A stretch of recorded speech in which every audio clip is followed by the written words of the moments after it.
They always rush you when they're hiding something. My daughter Emily sat across from me at the dining table, a stack of documents between us like a wall. Her husband Derek stood behind her, one hand on her shoulder. The kind of touch that looks supportive but feels like ownership. "Dad, we need to move quickly on this," Emily said. Her voice had that practiced calm she used with difficult clients at her marketing firm. "The bank called again this morning. If we don't consolidate the accounts by Friday, they'll freeze everything pending the estate review." I looked at the papers. Legal-sized, dense text, those blue backing sheets lawyers love. A notary sat in the corner of my living room, a woman I'd never met, checking her phone every 30 seconds. "Your mother's been gone 4 months," I said. "Why is this suddenly urgent?" Derek leaned forward. "Because the 6-month window is closing. After that, the probate court gets involved, and you know what that means. Years of delays, legal fees eating into everything Margaret worked for." Margaret? My wife's name in his mouth sounded wrong, like he'd practiced it but never meant it. "The consolidation protects you," Emily added. She pushed the papers closer. "Everything goes into the family trust. You're still the primary beneficiary. We're just streamlining the management structure so nothing gets caught in bureaucratic limbo." I picked up the first document. The letterhead said, "Kerrigan and Associates, Estate Planning." I'd never heard of them. Our family lawyer was Ed Morrison, same guy who'd handled our wills 20 years ago. "Why not Ed?" I asked. "Ed's semi-retired now," Emily said quickly. "He referred us to Kerrigan. They specialize in complex estates." Complex. Margaret and I had a house, some savings, my pension from 30 years in supply chain management at Decker Industries. Not complex, comfortable. The notary cleared her throat. "I have another appointment at 4. "Dad, please." Emily's eyes were wet now. The tears looked real. Maybe they were. "I know this is hard. I know you're still grieving. But we can't let the bank take control. You need to trust us." Trust. The word sat heavy in the room. I looked at Derek again. His hand was still on Emily's shoulder, but his eyes were on the documents. Hungry eyes. The kind I'd seen in vendor negotiations when someone thought they had leverage. I'd spent 3 decades making sure shipments arrived on time, that inventory matched paperwork, that nothing slipped through cracks. You don't survive in logistics without learning to read people, without understanding that the person rushing you is usually the person hiding something. But I also knew when to appear weak. "Okay," I said. I reached for the pen the notary offered. "Where do I sign?" Emily exhaled like she'd been holding her breath. Derek's hand squeezed her shoulder. The notary flipped through the papers, pointing to signature lines with her pink-polished nail. I signed, page after page, my name in blue ink over and over. Robert Brennan, Robert J. Brennan, R.J. Brennan. The notary stamped each page, her seal making that satisfying thunk sound. Official, binding, done. "There's one more," Emily said. She pulled a single sheet from the bottom of the stack. "This authorizes the transfer to begin immediately. Standard procedural requirement." I looked at it. Dense legal language, but one phrase stood out. "Transfer of operational authority to designated successor trustees, effective upon execution of this instrument." "What's a successor trustee?" I asked. "Just a backup," Derek said. "In case you're ever incapacitated. It's standard estate planning." I signed it. The notary packed her stamp and logbook into her purse. Emily gathered the documents, aligning the edges with careful precision. Derek walked the notary to the door, his hand on her lower back. Familiar gesture. Too familiar. "We'll get these filed first thing Monday," Emily said. She hugged me, but her arms felt mechanical. "You did the right thing, Dad. Mom would be proud." They left in Derek's Audi, the same car I'd helped them finance 2 years ago when his consulting business was temporarily tight on cash. I stood at the window and watched them drive away. Then I walked to my study, the small room Margaret had always called my command center, and pulled up the digital file I'd created 2 weeks earlier. On November 3rd, I'd visited Ed Morrison, not his office, his house. Ed was semi-retired, sure, but he still knew the law better than any estate specialist. "Bob, if you're worried about Emily, there are protections we can build in," he'd said over coffee in his kitchen. "But you have to be specific about what you're protecting." "Not the assets," I'd told him. "The authority structure." Ed had smiled then. "You logistics guys, always thinking about who controls the flow." We'd spent 3 hours drafting an amendment to the family trust. Nothing dramatic. Just a single operational clause that changed the sequence of authority transfer. Instead of immediate successor control upon signature, the amendment required a 30-day validation period. During that period, any breach of fiduciary duty would trigger an automatic reversal and investigation by an independent trustee. The independent trustee was Ed Morrison. The amended trust had been filed with the county on November 5th. Legally binding, properly notarized, time-stamped. The documents Emily just had me sign referenced the old trust version, the one without the protection clause. I opened my laptop and checked my email. There it was, time-stamped 3:47 p.m. today, 19 minutes ago. Subject: Trust Document Execution Notification. Mr. Brennan, this confirms receipt of executed trust documents filed by Kerrigan and Associates on your behalf.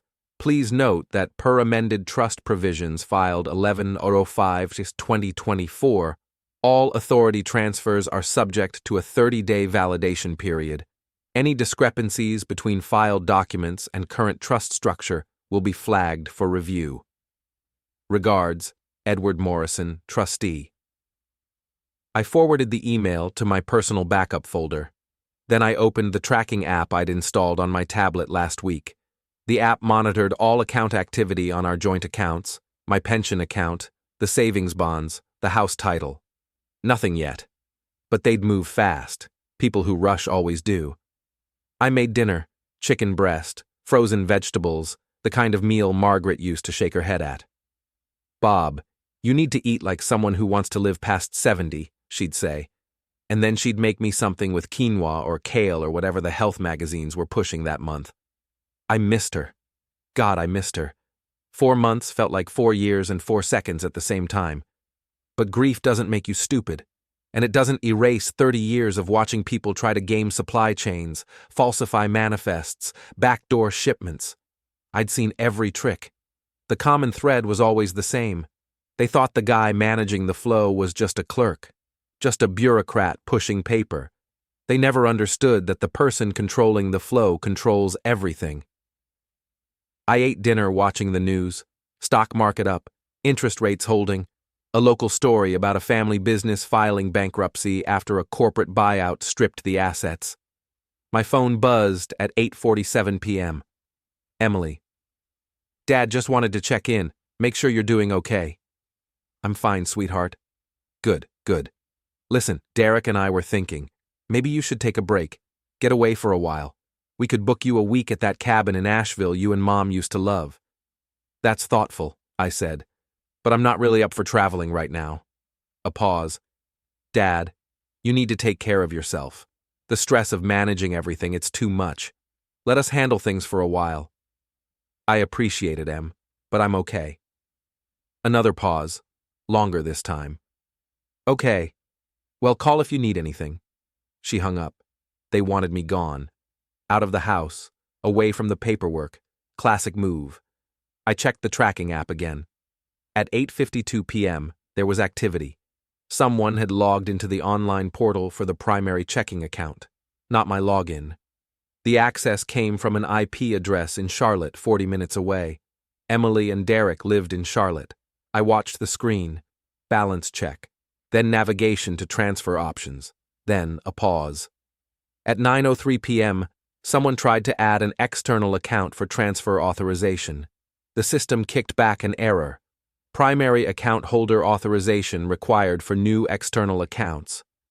They'd need me to approve it, unless they found another way. I made a note of the timestamp and took a screenshot. Then I did something Margaret would have yelled at me for. I poured 2 fingers of the bourbon we'd been saving for a special occasion. 20-year Pappy Van Winkle. Her uncle had given it to us for our anniversary. "Here's to being underestimated," I said to the empty room, and drank. The bourbon burned going down, but it felt right, like marking a line. Before and after. My phone rang again at 10:15 p.m. Unknown number. I let it go to voicemail. The message was from Kerrigan and Associates. A man's voice, smooth and professional. "Mr. Brennan, this is James Kerrigan. We have some follow-up paperwork that requires your immediate attention. Please call our office first thing Monday morning. It's time sensitive." I saved the voicemail. Then I opened my filing cabinet and pulled out the folder labeled Trust Documents Current. Inside was the full amended trust, signed by Ed, notarized, filed. Every page clear, every clause protected. I also pulled out the folder labeled Pre-Amendment Trust, Archive. That was the old version, the one Emily's papers referenced, the one that would give them everything if it were still valid. But it wasn't. I sat in my study until midnight, listening to the house settle. Margaret used to hate how quiet it got at night. She'd play music or turn on the TV just to fill the silence. I'd always preferred the quiet. It let you think, let you plan. The logistics of revenge are like the logistics of anything else. You need to know what's moving, where it's going, and who controls the checkpoints. Emily and Derek thought they controlled the checkpoints. They were wrong.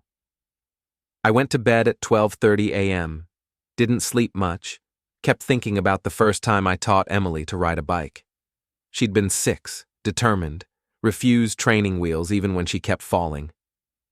"I can do it, Dad," she'd said. "I just need to figure out the balance." She'd figured it out. She always did. But somewhere between that little girl and this woman who'd just forged estate documents, something had broken. Or maybe it had always been there, and I'd just been too proud to see it. Monday morning came too fast. The call came at 7:58 a.m. James Kerrigan himself, not a secretary. "Mr. Brennan, thank you for getting back to me so quickly." "I didn't call you," I said. "You called me." A pause. "Of course. My apologies. I wanted to follow up on the documents we processed Friday. There are some additional forms that require your signature to complete the transfer." "What kind of forms?" "Technical instruments, banking authorizations primarily. Since you've designated your daughter as successor trustee, we need your explicit approval to enable her management access to the consolidated accounts." "I thought that was already done." "The trust structure is in place, yes, but the banks require separate authorization forms, regulatory compliance. You understand?" I understood perfectly. They needed me to sign away direct access to the accounts. "I can come to your office," I said. "Actually, I was thinking I could come to you. Save you the drive. I have appointments in your area this afternoon. Would 3 o'clock work?" They wanted me alone, at home, comfortable, off guard. "3 works," I said. After he hung up, I called Ed Morrison. "Bob, how's it going?" Ed's voice had that retirement rasp, the sound of a man who'd stopped setting alarms. "They're moving faster than I expected," I said. I told him about the call. Ed was quiet for a moment. "Don't sign anything. I'll be there at 2:45. If this Kerrigan tries anything improper, I want to see it firsthand." "Won't that tip them off?" "Bob, they're already tipped off. They know something's wrong, they just don't know what. Let them sweat."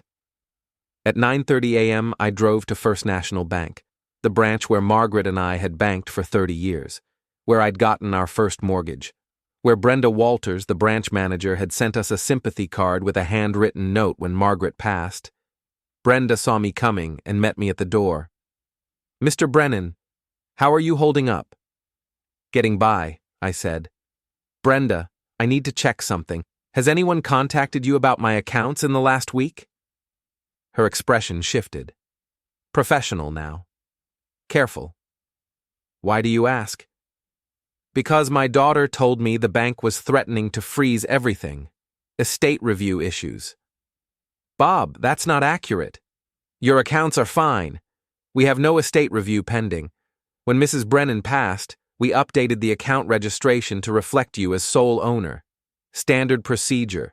Everything's been processed cleanly. So no freeze? No 6-month window? Absolutely not. I nodded. If anyone tries to access my accounts without my direct authorization, I need you to call me immediately, before processing anything. Brenda's face went pale. Has something happened? Not yet, I said. But it might. I drove home through the Monday morning traffic, watching the city wake up. People heading to jobs, dropping kids at school, living normal lives. I'd lived that life for 30 years. Wake up, work, come home, repeat. Margaret had called it our beautiful routine.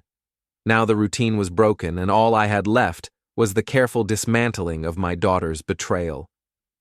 At 2:45 p.m., Ed Morrison arrived. He looked good for 73. Trim, sharp-eyed, wearing the same kind of casual blazer he'd worn to every backyard barbecue we'd ever hosted. You look like hell, he said. Thanks.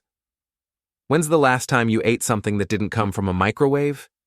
Yesterday. Ed shook his head. Margaret would kick your ass. Yeah, she would. We sat in the living room and waited. At 2:58 p.m., a black Mercedes pulled into my driveway. Not Derek's Audi. Someone else. James Kerrigan stepped out. Late 40s, expensive suit. That particular kind of tan that comes from golf courses, not actual work. He carried a leather briefcase that probably cost more than my first car. I opened the door before he could knock. Mr. Brennan. He extended his hand. I shook it, firm grip, confident. Thank you for making time. I know this process can be overwhelming, especially given your recent loss. My condolences, by the way. This is Ed Morrison, I said, gesturing. My attorney. Kerrigan's smile didn't change, but something flickered in his eyes. Surprise, concern, rapid recalibration. Of course, Mr. Morrison, your reputation precedes you. He set his briefcase on the coffee table. I actually thought you'd retired. Semi-retired, Ed said, but I still handle Bob's affairs. I see. Well, this shouldn't take long. I just need Mr. Brennan's signature on a few banking authorizations. Standard estate procedure. Mind if I take a look? Ed held out his hand. Kerrigan hesitated, just a fraction of a second. Then he opened his briefcase and removed a folder. Certainly. As you'll see, these are standard forms. Nothing unusual. Ed put on his reading glasses and started going through the papers. I watched Kerrigan. He sat perfectly still, legs crossed, hands folded, relaxed posture, but his left foot was tapping, almost imperceptible, nervous energy bleeding through. These authorization forms reference a trust document dated November 15th, Ed said, but Bob's current trust was amended on November 5th. Did you file these based on the old version? Kerrigan's smile tightened. I filed based on the documents provided by Mrs. Harper. She indicated she was working from the most current trust paperwork. Mrs. Harper, that would be Bob's daughter, Emily. Correct. And where did she get these documents? I assume from her father's files. Ed looked at me. I shrugged. I gave Emily copies last year, before Margaret got sick, but those were superseded by the amendment. Did you inform Emily about the amendment? Ed asked. No, I said. There was no reason to. The amendment didn't change her inheritance, just the operational structure. Kerrigan uncrossed his legs. Gentlemen, I think there may be some confusion here. If there's been an amendment I wasn't made aware of, we can certainly revise the paperwork to reflect it. That's a simple correction. It would be simple, Ed said, if the original filing hadn't already created a legal discrepancy. You filed trust documents on Friday that conflict with the current trust on record. That's a red flag for the validation period. Validation period? The 30-day window Bob built into his amended trust. Any discrepancies trigger an automatic review by an independent trustee. Ed smiled. That would be me. Kerrigan's face went blank. Professional mask slipping. I wasn't informed of any validation period. That's because Emily didn't know about it, I said. She was working from old documents. I see. Kerrigan closed his briefcase, smooth motion, controlled. Well, in that case, I think we need to regroup. I'll speak with Mrs. Harper and get clarification on the current trust structure. We can reconvene once everything's aligned. That sounds reasonable, Ed said. In the meantime, I'd recommend you advise your client that any attempt to access Bob's accounts during the validation period would constitute a breach of fiduciary duty. That would trigger some very serious legal consequences. Kerrigan stood. Of course. Thank you for your time, gentlemen. He left quickly. The Mercedes backed out of my driveway with precise, controlled movements. Like Kerrigan himself, everything controlled, everything careful. But he was sweating when he left. I'd seen it on his forehead, small beads, stress sweat. Ed watched the car disappear down the street. He's going to call Emily the second he's in that car. I know, and she's going to panic. Good. Ed looked at me. Bob, what exactly are you trying to accomplish here? I want to know how far they'll go, I said. I need to see the full plan before I shut it down. That's dangerous. If they get desperate. I know desperate people, Ed. I've managed them for 30 years. Desperate vendors trying to move bad shipments. Desperate suppliers trying to hide quality problems. They all follow the same pattern. They escalate until they're caught. This isn't supply chain management, Bob. This is your daughter. Is it? I looked at him. Because the woman who came here Friday didn't feel like my daughter. She felt like someone I used to know. Ed left at 5:30 p.m. Before he walked out, he squeezed my shoulder. Call me if anything happens. Anything at all. I will. I made dinner. Pasta, jarred sauce, the kind of meal that would have made Margaret shake her head again. But I wasn't hungry anyway. I ate because bodies need fuel. Logistics principle. Maintain your resources. At 7:15 p.m., Emily called. Dad, what the hell happened today? What do you mean? Kerrigan said Ed Morrison showed up, that there's some problem with the trust. No problem, I said. Just a validation period I built in. Standard protection. You didn't tell me about any validation period. You didn't ask. Silence. Then, Dad, this is getting complicated. We're just trying to help you. I know, sweetheart. Then why are you making this difficult? Why did you bring Ed into this? Because he's my lawyer. Because I wanted to make sure everything was done properly. We're doing everything properly. The volume surprised me. Emily didn't yell, not in her professional voice. But this wasn't professional anymore. If everything's legitimate, the validation period is just a formality. 30 days. Then everything transfers cleanly. 30 days. Her voice dropped. Flat. We don't have 30 days. Why not? She hung up. I stared at my phone. We don't have 30 days. That was the tell. The admission of a timeline I wasn't supposed to know about. I checked the tracking app. At 7:43 p.m., there was more account activity. Someone had tried to initiate a wire transfer from the primary checking account. The amount, $175,000. Nearly everything in that account. The transfer was blocked. Security flag for suspicious activity. But they'd tried. I took another screenshot. Added it to the folder. At 9:30 p.m., I heard a car in the driveway. I looked out the window. Derek's Audi. Emily in the passenger seat.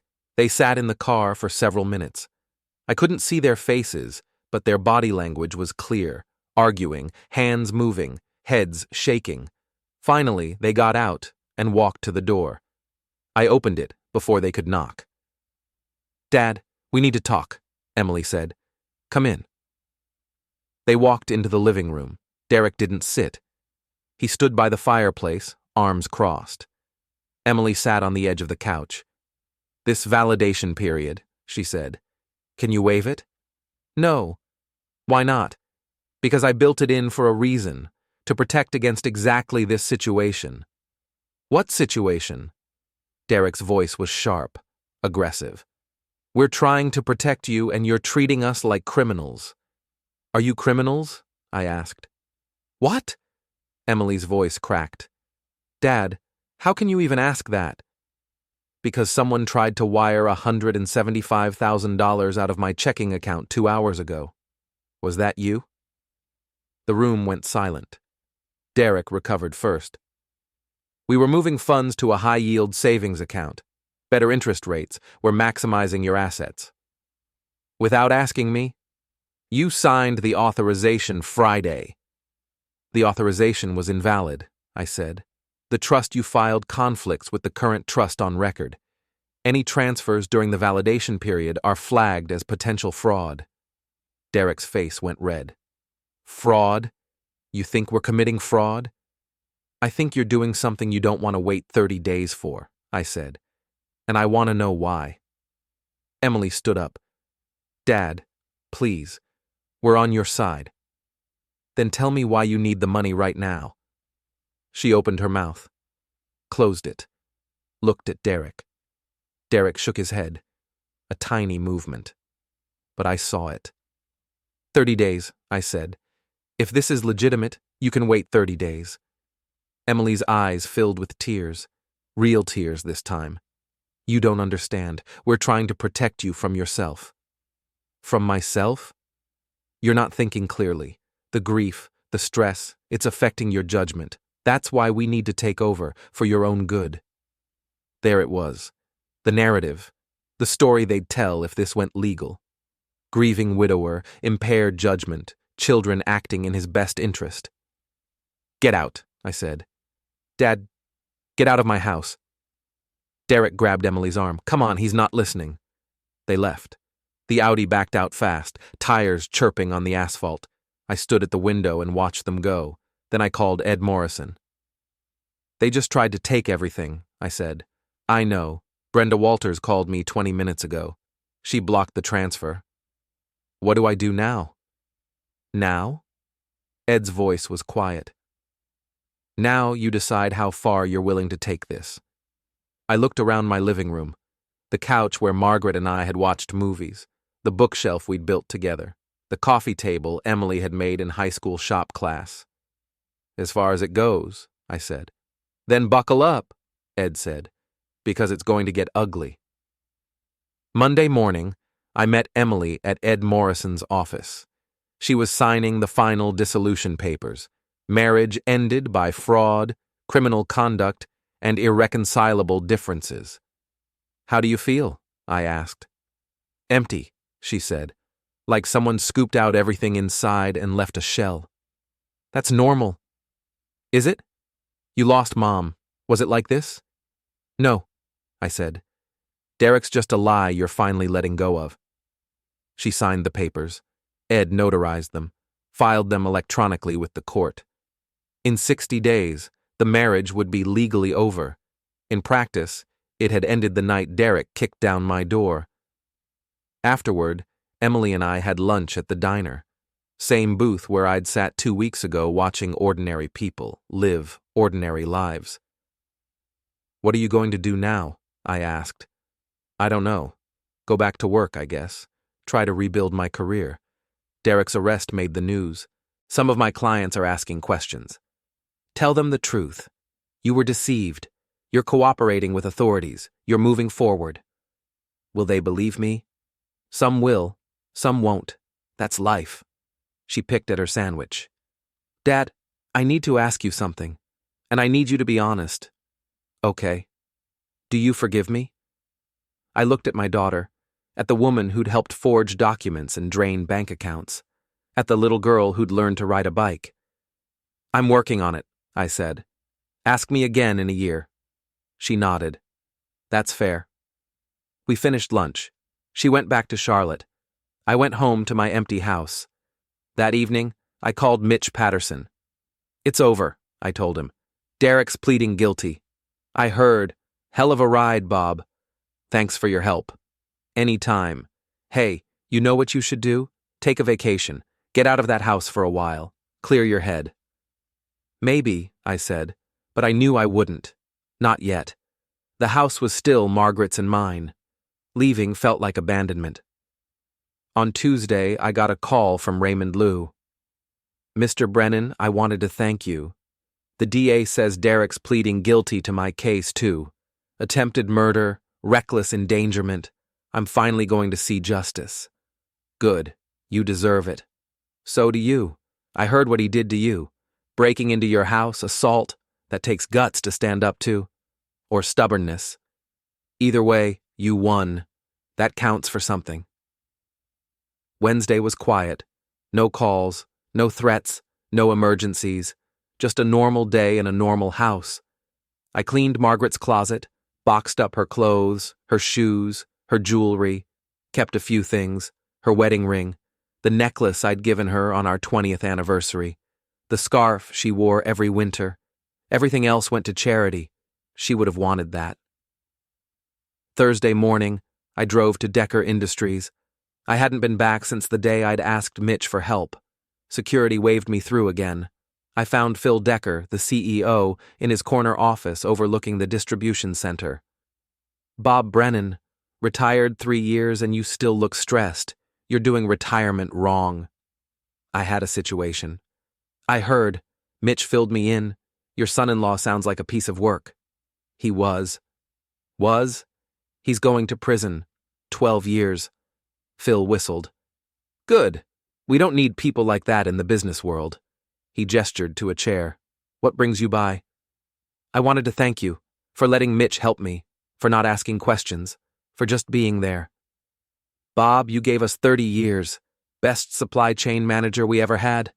Helping you was the least we could do. Still, thank you. Phil leaned back in his chair. You know, we've got an opening. Senior logistics consultant, advisory role, no daily grind, just strategic planning. You'd be good at it. I'm retired, Phil. You're bored. And based on what Mitch told me, you still know how to track things better than anyone in the industry. Think about it. I said I would, and I meant it. Friday morning, I got an email from Dr. Patricia Chen. Mr. Brennan, I wanted to follow up on your case. The State Medical Board completed their investigation into Dr. Walsh. He's lost his license. He admitted he'd never evaluated you. He signed the letter as a favor to Derek, who paid him $10,000. Walsh is facing fraud charges. I thought you'd want to know. I forwarded the email to Ed Morrison. Another piece of Derek's conspiracy dismantled. That evening, Emily called. Dad, I got a job offer in Seattle. Marketing director for a tech startup. Good salary, equity, clean start. You should take it. It means leaving Charlotte, leaving you. I'll be fine, Em. Will you? I looked around my empty house, Margaret's absence everywhere. Yes, eventually. I love you, Dad. I love you too, sweetheart. Saturday was 2 weeks exactly since Derek had pleaded guilty. I drove to the county courthouse and sat in on his sentencing hearing. Derek looked small in his orange jumpsuit, diminished. All the confidence and aggression stripped away by 2 weeks in jail. The judge read the charges: assault, fraud, conspiracy, attempted murder in the Liu case. Derek pled guilty to all of it. Mr. Harper, you targeted vulnerable people systematically. You preyed on grief, trust, and family bonds. You showed no remorse until you were caught. Do you have anything to say? Derek stood. I'm sorry. To Mr. Brennan, to Mr. Liu, to everyone I hurt. I made terrible choices. I let desperation turn me into someone I'm not. The judge didn't look impressed. 12 years in state prison. Eligible for parole in 8. You'll also pay full restitution to all victims. This court is adjourned. They led Derek away. He didn't look at me as he passed, didn't look at anyone, just shuffled out in his shackles. I felt nothing, no satisfaction, no relief, just emptiness. Outside the courthouse, Ed Morrison found me. You okay? I don't know what I am. That's normal. Justice doesn't always feel like victory. Then what does it feel like? Like closure, like being able to move forward without looking over your shoulder. I drove home and spent the rest of the day doing ordinary things: yard work, laundry, grocery shopping, the beautiful routine Margaret used to love. That night, I made dinner, real cooking, chicken with vegetables, the way Margaret used to make it. I ate slowly, tasting everything, trying to remember how it felt when she'd make this meal. At 9 p.m., I sat in my study and opened the folder labeled Trust Documents Current. The amendment was still there, the protection I'd built, the thing that had saved everything. I'd changed one detail 2 weeks before Emily brought the paperwork, one operational clause, one sequence of authority. That detail had cost Derek his freedom. That detail had saved my life. I closed the folder and filed it away. The threat was over, the conspiracy dismantled, Derek in prison, Emily rebuilding in Seattle, my assets secure, my house mine. But the betrayal remained. The knowledge that my daughter had helped steal from me, that she'd chosen Derek over me, at least for a while. Ed had told me to ask again in a year about forgiveness. Maybe I would. Maybe in a year, the wound would have closed enough to let her back in completely. Or maybe not. Maybe some betrayals were too deep to heal. I didn't know yet, and that was okay. I went to bed at 10 p.m., slept through the night for the first time in 3 weeks. Sunday morning, I woke up to sunlight and silence. No calls, no threats, no cameras alerting me to suspicious movement, just ordinary silence. I made coffee and sat on the back porch, looking at the garden Margaret had planted, overgrown now, weeds choking out the flowers. I'd need to deal with that soon, but not today. Today, I just sat. At 11 a.m., I drove to First National Bank. Brenda Walters met me at the door. "Bob, good to see you. How are you holding up?" "Better. Is my account still restricted?" "No, everything's back to normal. I lifted all the protections last week after Derek's arrest. You have full access." "Good. I need to make some transfers." She led me to her office. I pulled out a list I'd prepared, instructions for moving money between accounts, setting up automatic payments, establishing new safeguards. "You're reorganizing everything," Brenda said. "Fresh start, clean slate." "That's healthy." She processed the transfers. "Bob, can I ask you something personal?" "Sure." "How did you know that Derek was going to betray you? How did you know to protect yourself in advance?" I thought about that. About the moment 2 weeks before Emily's visit when I'd decided to see Ed Morrison. About the instinct that had made me suspicious. "I've spent 30 years watching people lie about shipments," I said. "About quantities, delivery dates, quality standards. You learn to spot the tells, the rushed explanations, the pressure tactics, the too good to be true timelines." "Derek had tells?" "Emily did. When she first mentioned the estate consolidation, she used all the wrong words. Urgent. Time sensitive. Trust us. Those are vendor negotiation tactics. Red flags. I knew something was wrong." "So you protected yourself." "I protected what Margaret and I built together. That was my job." I left the bank at noon and drove to Decker Industries. I'd thought about Phil's offer all weekend. Senior logistics consultant, advisory role, something to fill the empty days. I found Phil in his office. "I'll take the job," I said. "Part-time, 2 days a week, and I want final say on vendor relationships." Phil grinned. "Done. When can you start?" "Next Monday." We shook hands. I had something to do again, something that wasn't grief or revenge or survival. That evening, Emily called from Seattle. "Dad, I moved in today.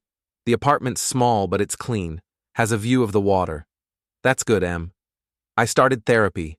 Real therapy, not just a consultation. The therapist says I need to work through the trauma, process what Derek did to me, to us. That's smart. She also said I need to forgive myself, that I can't move forward while carrying guilt. Do you think you can? Forgive myself. I don't know. Every time I think about what I did, how I helped Derek, I feel sick, like I'm fundamentally broken. You're not broken, I said. You were manipulated by an expert. That's different. Is it? Yes. She was quiet for a moment. Dad, I need you to know something. If I could take it back, all of it, I would. I'd undo every signature, every meeting, every lie. I'd go back to the day I met Derek and walk away. I know. Do you forgive me? I looked at the photo of Margaret on my desk, thought about the woman I'd loved for 35 years, about the daughter we'd raised together. I'm working on it, I said. That's the best I can do right now. That's enough. Thank you. Monday morning, I started at Decker Industries. Phil set me up in a small office with a computer and access to the vendor database. We've got 3 relationships that concern me, he said. Vendors who are consistently late, consistently over budget, consistently making excuses. I need you to audit them. Figure out if we're being scammed. Timeline? 2 weeks for preliminary findings. Then we'll discuss. I spent the day reviewing contracts, delivery records, payment histories. Within 4 hours, I'd identified the problem. 2 of the vendors were legitimate but overwhelmed. One was running a classic supply chain fraud, phantom inventory, falsified manifests, overbilling by 30%.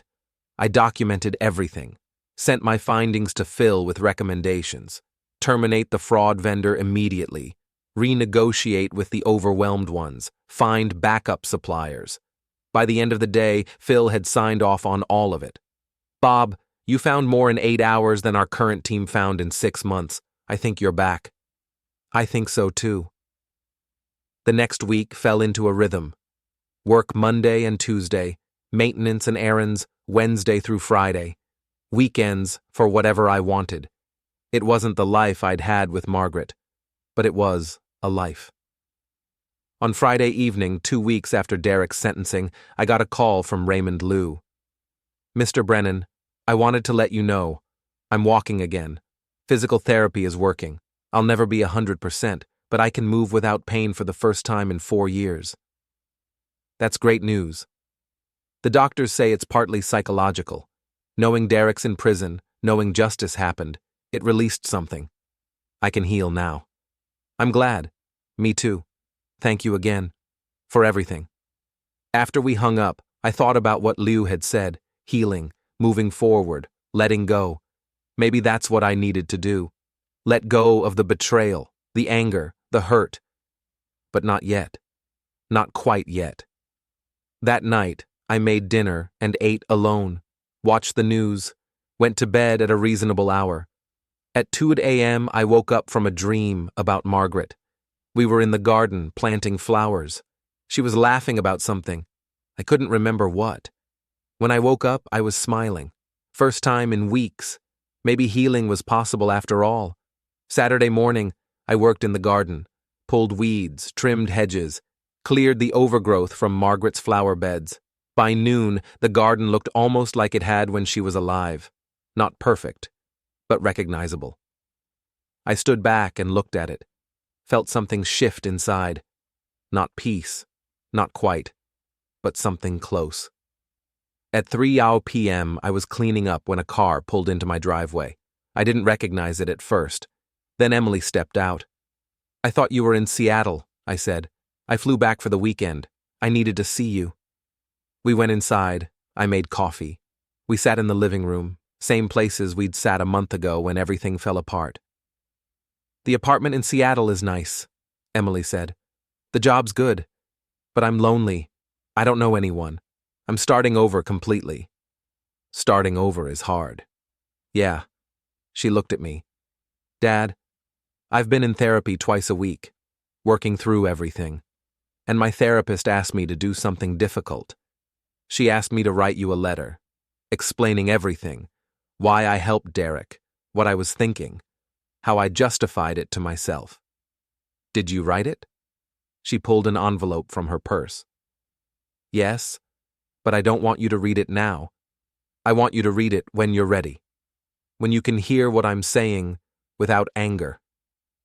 I'm not angry anymore, I said. Are you sure? I thought about that. No, I'm still angry, but less than I was. Then keep this until the anger's gone. She handed me the envelope. No rush, a month, a year, 10 years. Whenever you're ready. I took the letter, set it on the coffee table. We talked for another hour. Small talk, her new job, my work at Decker, the weather in Seattle.